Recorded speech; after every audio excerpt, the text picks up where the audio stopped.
walked away from that business with nothing, and I walked away from a difficult marriage. Set out in the world as a single mom, no money, no idea what I was going to do, and really happier than I'd been in years. Dedication, commitment, persistence, pushing the edge. And also, you know, I've been doing it for 20 years, and same thing with business. It's not something that you do overnight. You might hear otherwise on the internet, but you know, it's that overnight success story that took 20 years.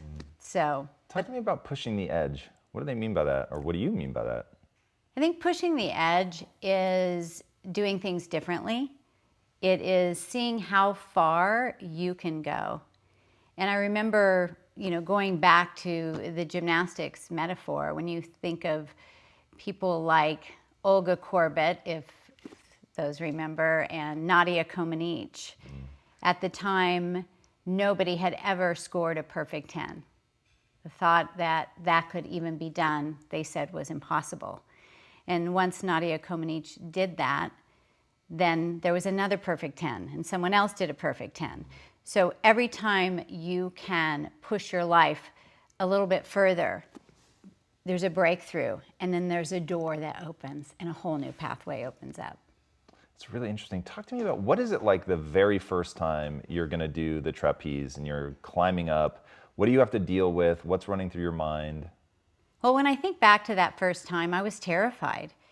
And look, we're all human. We all have fear. So it's not about making the fear go away. It's about facing the fear and jumping through it.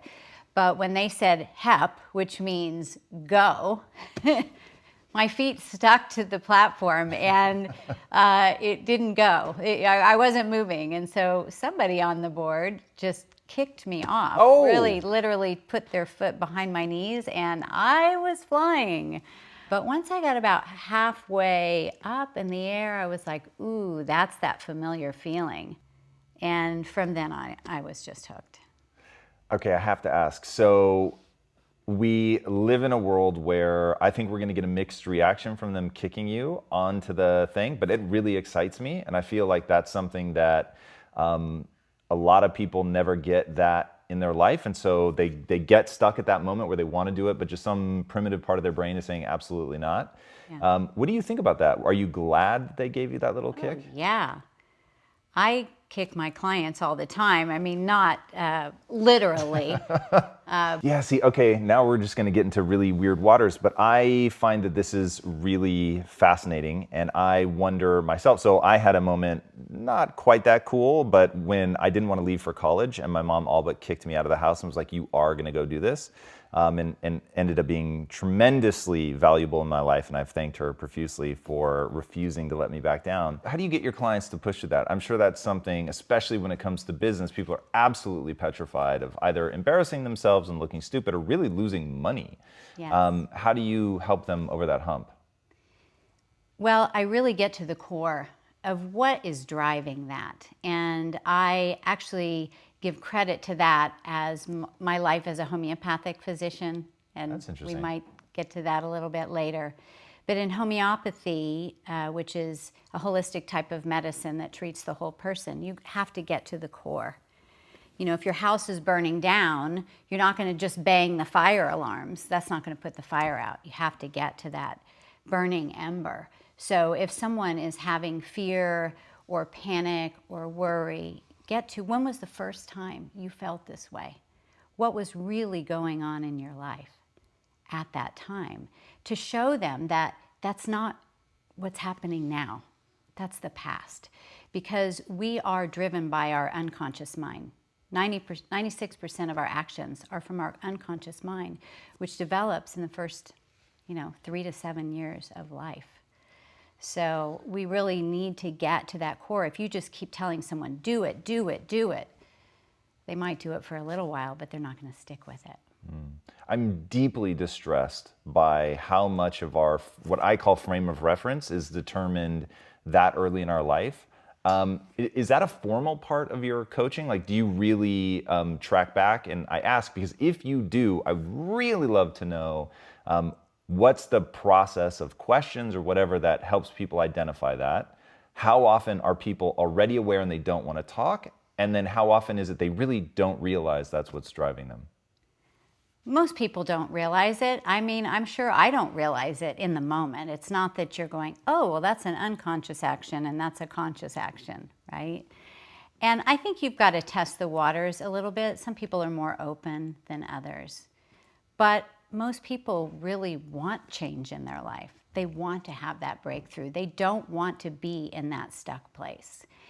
And whether you're mentoring somebody, on their health or their business, it's, if you can help pull back the curtain and help them see what they're capable of, and that it's, just a few steps in front of them, they're more willing to work with you on that. Now, in your book, you coin a phrase, stuckness. Mm-hmm. So how do you, one, is that just sort of where people come to you at? Like, okay, they're going to walk in the door, they're going to be in a stuck place. And then how do you get people out of that? What's that kick to the back of the legs that really forces people to the other side? Well, I get two types of clients. Ones that, are stuck and they've just been hitting this wall for years. You could be in business for 10 years, 20 years, and you had good traction for a while, but you just can't get over that wall. And every year comes December, they're looking at the P&L going, here we are again. Or maybe just incremental growth, or maybe the stuckness is about, she's not really happy. I've got success, but is this all there is? And then there are those others that are making good traction, but they want to get to the top of the curve a lot faster. Let's take that 5-year plan and get it done in a year. And so to get them unstuck, it really is looking for each individual. What are your obstacles?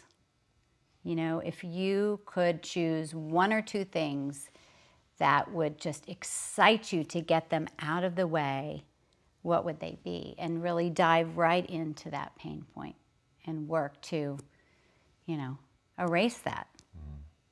What I love about the things that you put forward in the book and the really concrete, highly tactical way that you walk people through things obviously comes from deep personal experience, not the least of which is this stuckness notion. Yeah. Walk us through running yourself over with a car, which was pretty fascinating. When I first heard that, I was like, how do you do that? And then how radically you allowed that to shift your life. My daughter was really young at the time. I was in a really unhappy marriage. And I just felt like I was being run around by my life. Like I just felt like I didn't have choices at that point. And I had a lot of fear. And one day, I think this is the day the universe said, we're really tired of you messing around here, and we're just gonna give you a massive wake-up call. And so it was like 3:30 or 4 in the afternoon, and I'm with one of my biggest ad clients. I'd been up almost all night working on a campaign, and I go, oh my God, I forgot to pick up my daughter from daycare. And, if anyone that is watching this has ever been the last parent to pick up their child from daycare, it's kind of, I was racked with guilt. And so I jump in the car, and all I'm thinking of is, I got to get my daughter. I got to get my daughter. So I'm racing to get her. And the driveway was like on an incline like this at the daycare. I jump out of the car, and it starts rolling back. It was a Ford Taurus. Had really heavy doors. And I jumped in like Superwoman to try to push it back into park, and the door was really heavy, knocked my feet out from underneath me and pulled me underneath the car. And the car it rolled over my legs and pulled me out into the middle of the street. And because the street kind of went up like this, right when it got to the top, which it was literally at my face, it rolled back. Ooh. And that's really what saved my life. And in that moment that I knew that I was going to make it, I said, that's it. This is, either it's a hell yes or a no way. I'm out of here. And I said, I have got to live a life that I'm passionate about. I don't care how much money that I make, because this is not success. And I walked away from that business with nothing, and I walked away from a difficult marriage. Set out in the world as a single mom, no money, no idea what I was going to do, and really happier than I'd been in years. Wow, that's phenomenal. What advice do you have for people on the marriage side that are in a similar situation? It's not working out anymore. So many people stay in a relationship because they just cannot face the either acknowledging that they couldn't make it work, or the what if I never find love again, or whatever the scenario is that they're playing in their head. What did you learn through that experience that you can pass on? Yeah, I mean, it actually was kind of similar to the business, because what I would tell people is never settle in your life. And especially, with business or passion or opportunities, it's never going to be the right time. People stay in a career even that they hate for years because they're so afraid of what's on the other side. I mean, in a marriage, there's a little more. I have a beautiful daughter, and she was 7 years old. So it was a big decision. We did a lot of counseling. There was a lot of processing. And again, same thing. I really felt like I gave it everything that I could. And I don't regret it. I don't regret that relationship. That was my growing up time. There were a lot of lessons. I chose that relationship. And I feel that I needed to go through those things that time to bring me where I am today, to give me the resilience that I have today. Yeah, resiliency, that's probably one of the most important traits that I think somebody can have if they want to be successful at anything, let alone being an entrepreneur. It's critical, because that's the only way that you're going to be able to learn and keep pushing and bring together all the lessons that you're learning to build something. What would you say is the number one trait that's made you successful? Persistence. Why persistence? I say persistence is stubbornness all dressed up. I was born stubborn. My mom would definitely attest to that. If I got something stuck in my head as a kid, it was going to happen. But the persistence part is a little bit different. I mean, stubbornness can also be an obstacle and get in your way, because as you become a leader, you need to be flexible. You really need to listen and know that you don't always have the answers, lots of times.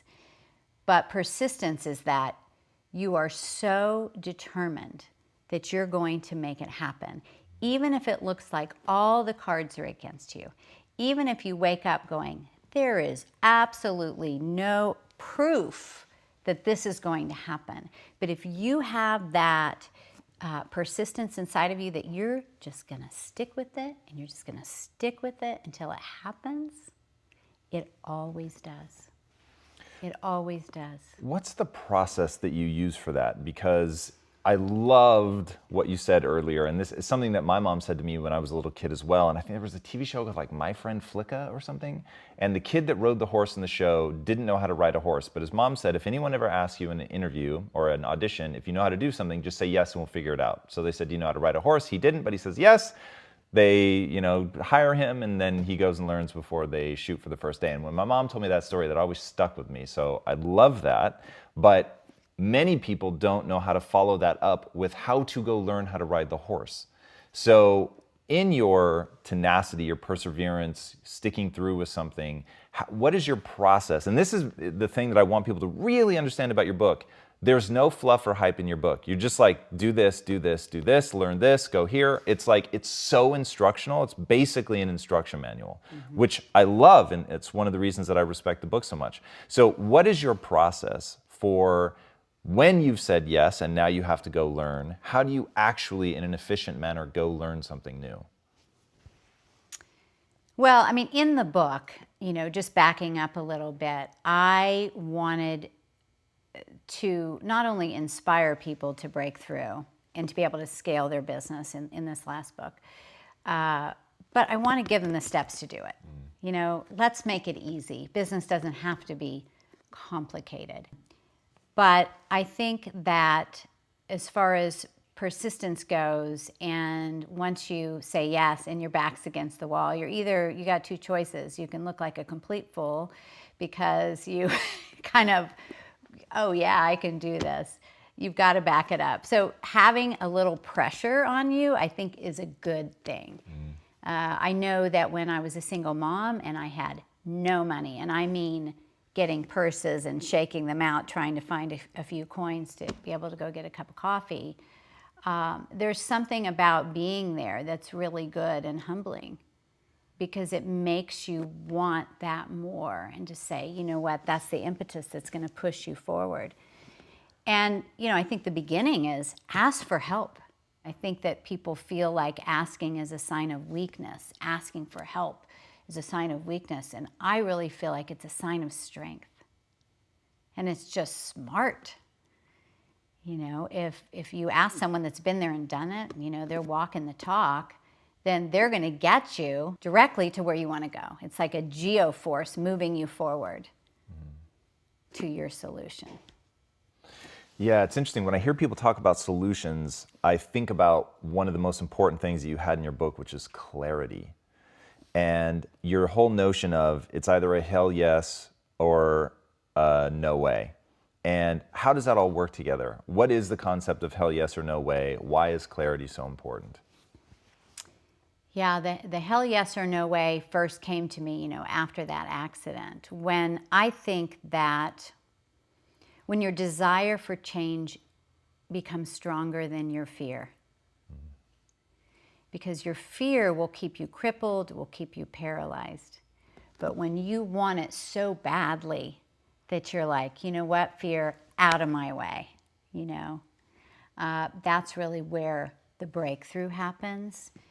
And the clarity it's just that feeling inside where everything is congruent, where the way you feel, the way you live, the way everything on the inside, your values, your beliefs are in sync. They're in alignment with what you say and put out into the world.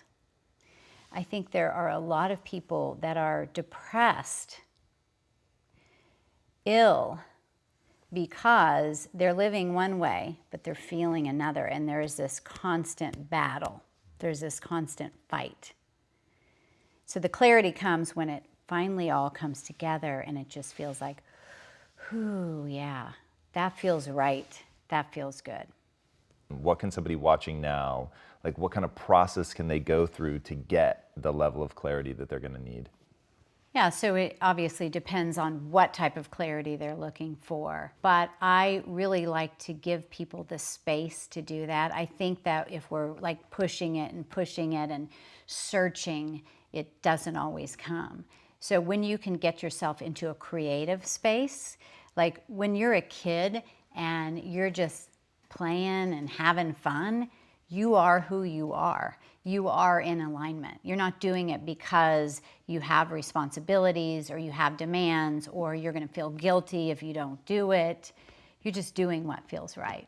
So I think if we can take moments, and part of why I love the trapeze, but whether that's painting or whether that's gardening or taking a walk and really allowing your mind to clear, that's where the best ideas come. So the first is just to clear your mind and get to that space. And in the book, I show several processes to get to that clarity. And one of them is looking at, what did you love doing as a kid? What did you love from 0 to 12, 12 to 20? And what were some things that you've always wanted to do, like your bucket list, but you've never done? What are your talents? What are your passive talents, like, oh, I'm really organized, or I'm very compassionate, or those active talents, like I play classical piano, or I know rocket science, whatever it is. And you start to pull all these things together, and this is some of the things we do with our clients, whether we're helping them create new revenue streams, or a new business altogether, or taking their business to the next level. It needs to be in alignment. with who they are. Because if they're just doing it for the money, they won't stay with it. They won't give it that persistence that's needed in the long haul to see it through to success. It's what's going to get you out of bed on the tough days. What's going to get you excited when the doors are slamming in your face? What's going to, get you rah for your team when you just looked at your P&L and you can barely cover salaries? It's not going to be for the love of money. It's got to be that deeper passion, that bigger reason, your legacy, that is going to fuel you forward. And then that ultimately turns everything else around, because then you stick with it and you give it that persistence. So as you continue to build your businesses and take it to the next level, you've gone across so many different industries. Obviously, it takes an extraordinary amount of time. You must clock an unbelievable number of hours. But one thing that you've spoken to is just being absolutely critical is self-care. Why is that so important? Do you think of work-life being a balance? I know you said that there's a real crossover between life and work for you, but how do you integrate that in a way that's healthy for you? Well, after you run over yourself, you kind of relook at the way you're operating, and that was not healthy for me. And I would say over the years, a couple other times that I really crossed that line, not in an automobile, but where I was just really run down, or I had a friend going, "You look like hell," It's like, okay, I need to sleep. The trajectory was when I got out of the ad business, I discovered homeopathic medicine, and that actually changed my life. Why is that? Well, I had, I was raised in Oklahoma. My mom always took me to the doctor. I didn't even know what holistic was. And then, if you had to define holistic, you gave a brief definition before, but if you really had to break it down for somebody that's watching that doesn't know what that means. Well, holistic and homeopathic are very different. And I think a lot of people interchange and use it as the same, and it's incorrect. Holistic is just mind, body, spirit. It's the whole picture. A homeopathic does cover it treats the whole person, but it's actually a system of medicine that's been around over 200 years, over 100 years longer than Western medicine, allopathic medicine. Homeopathic means same disease. Allopathy, which is Western medicine, means opposite disease. And so with homeopathy, the body cannot hold two like diseases. So for instance, have you ever experienced where you might have, let's say, neck pain, or you have some chronic pain, and then you get sick, you get a cold, and then that pain goes away? So the body cannot hold two like diseases. So you take a substance, a homeopathic substance. They're those little tiny pellets that you get like in Whole Foods, right?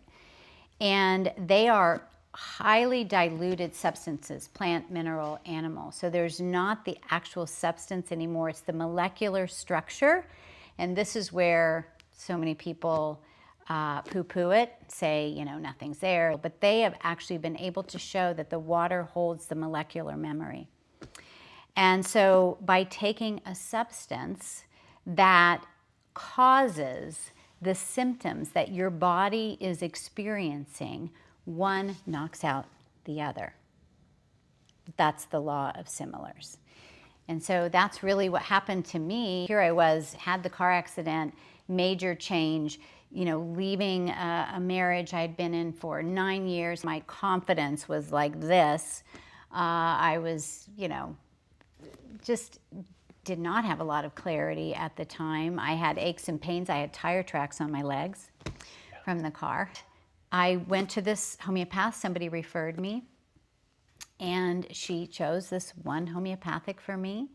And I took that, and it wasn't like a drug-like effect. It was just gradual over the next 6 months. I felt more clarity, I felt confidence, I felt excitement about life again, and I just felt more resilient. And I thought, gosh, this is incredible. And this just makes so much sense. So that's really how all my businesses have evolved. If I'm passionate about it and I'm excited about it, then I want to delve deeper into it. And that led me to 20 years running my homeopathic practice and building one of the largest homeopathic schools in the country in 1999. So going back to the self-care, what does your process look like? Do you have a daily regimen? Like, how do you really stay in tip-top shape? For me, the biggest one is sleep, because I'm a night owl, and it is genetic in my family. We could do a conference call with my mom, my brother, my sister at 2 a.m. We would all be up. And so I finally have just accepted I am a night owl, but I really need that at least 7.5 hours of sleep.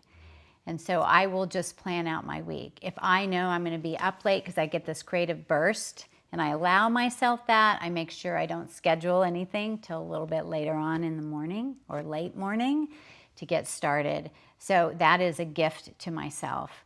I have had the same fitness trainer for over 20 years, and that, having that discipline, the boost of endorphins, and that's given me a lot of resilience over the years. And the biggest thing I would say is that I only do what makes me happy. Wow. Now, how do you stay true to that while building businesses? Because there are inevitably times where there's things that are not so much fun. Okay, let me back up on that statement just a little bit. The purpose of what I'm creating, I am totally in sync with. I'm totally in love with. There may be some instances or some conflict, it's not my favorite. That's just part of it. But I know that what I'm doing really has meaning to me. And if I come to a place where, there's a sense of completion, I'm done, I'm ready to move on. Right. So you talked about meaning just a second ago, and I think that's so important. And you, in your book, talk very wonderfully about the power of storytelling, how we conceptualize what we're doing in the frame of a story. Walk us through that. Like, what is the importance of story and storytelling, and how can anybody use it in their life? I think that people don't realize the value of their story. And what is their story? Well, their story can be their journey, and there's so much wisdom in their journey. They say it's not about the fall or the fail, it's what you do once you get up. That's that's the golden ticket. So we got to learn from our story. And, but you don't want to then live in your story either. You don't want to be living in the past. And there's the old story and the new story. I think people that are too stuck in their story stay in this place of being a victim. They're playing the blame game. And whatever scenario it is, unless you're a little child, you've made the choice to be there in, let's say, 99% of the cases. But I think story is a great way to connect us with others, connect us with community. It's a great way to get your message out there. And people remember story. If I'm on stage and I'm speaking, I could teach several things, but what people are really going to remember is the story and then the valuable lesson from the story. So how do you get people to begin to understand that their life can be seen as a story, and that the story, you get to essentially decide the meaning of that? It's not predetermined. How do you help them find the power in that? Because I'm sure people come to you, in victim mode, right? They're stuck. Okay, we can help them out of that. But then how do you help them reshape the same sequence of events, but to see them in a new light that hopefully is more empowering? Sometimes when people come in victim mode, it's hard to shift them out. Really? Have you ever had somebody that you couldn't get out of that? Yeah, I think sometimes people are they get a lot out of staying stuck in their old story. That's interesting. Can you go deeper on that? What do you mean they Yeah. get a lot out of it? Well, because maybe it created a family dynamic that when they're the victim, everybody runs to save them. You know, it's maybe they didn't get much attention as a kid and that's their way of getting attention. Or, you know, or maybe it's the story that their parents had. And so they're holding on to it with dear life. And they believe that, you know, the world is a terrible place and everyone's against them. And then this horrible thing happened. And see, I told you I was right. You know, it is all so bad. So sometimes when they are so wrapped that it's part of their identity, it is hard to break that. And, you know, it's hard to be around people like that. I'm sure you've experienced that, right? Yes. You know, so I like to be around people that it's okay to be scared. It's okay to be stuck. We're going to help you through that. But let's at least be willing to, you know, open your eyes to things, try things, and be coachable. You know, don't work with a coach if you're not willing to do what they suggest that you do. And I think, too, in business, and it's just what people see and hear, you know, this overnight success story, like I was saying earlier, and you have to do the work. You have to be willing to stay in the game, even though you don't see the results happening. You just know that you're, you know, a few feet from gold. But what if you quit and you never saw that? You know? There's one thing that you've talked about that really resonates with me, and I wonder how much you use it and what particular style, but what is your take on meditation? Yeah, so I am a fan of meditation when I can sit still like that. And I did TM for quite a long time, and it was really beneficial to me. Now, my husband meditates almost every day, but I just really struggled with sitting still. You didn't want to do it, or you have ADD, or what was the driver for that not being easy? Yeah, I just felt like I was sitting there. I was wanting to do other things. I just think that my constitution likes to be in motion. So therefore, when I am on trapeze, I am in the most meditative state that I could ever be in. I mean, when you're up in that platform, time stands still. And you have to be focused because, you know, you don't want to kill yourself. But it really does bring you into the state of being so grounded, even though you're up in the air. And when I come down after, you know, a session of flying for like an hour or so, I feel my feet on the ground. It really does bring me back into congruency. I love that. All right, before I ask my last question, where can these guys find you online?